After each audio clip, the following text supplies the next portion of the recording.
నిన్నటి దాకా ముసలమ్మల పెన్షన్లు తీసేసి సంపద ఎలా సృష్టించాలో ఆలోచించినటువంటి కూటమి ప్రభుత్వం ఇప్పుడు కొత్తగా దివ్యాంగులు అంటే ఫిజికల్ ఛాలెంజ్డ్ పీపుల్ మీద వాళ్ళ యొక్క కన్ను పడిందనమాట. ఎందుకంటే 6,000 రూపాయలు వాళ్ళు తీసుకోవడం ఈ కూటమి ప్రభుత్వానికి నచ్చలేదు.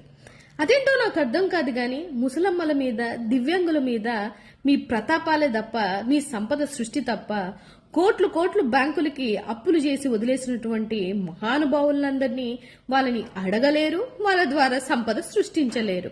నిజంగా మీ గుండెల మీద చేసుకొని చెప్పండి, ఎవడి సొమ్ము ఎవడికి ఇస్తున్నారని మీరు బాధపడుతున్నారో ఇప్పటికీ నాకు అర్థం అవ్వట్లేదు.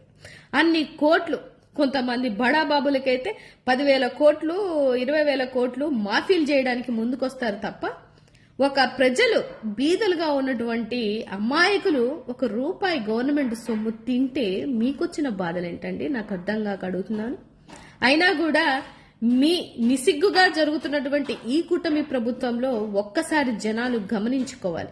ఇప్పటికే బోర్డు పెన్షన్లు తీసేసి ఇక దివ్యాంగుల పెన్షన్లను కూడా తీసేయబోతున్న కూటమి ప్రభుత్వానికి నిజంగా హ్యాట్స్ ఆఫ్. అయినా మీ కొడుకు యొక్క డిప్యూటీ సీఎంకి ఆరాట పడుతున్న దాంట్లో ఇచ్చిన శ్రద్ధ కాస్త బీదల మీద వాళ్ళ అభివృద్ధి మీద పెడితే డెఫినెట్ గా రాష్ట్రం బాగుపడుతుంది. GST -6 లోకి వెళ్లకుండా ఉంటుంది.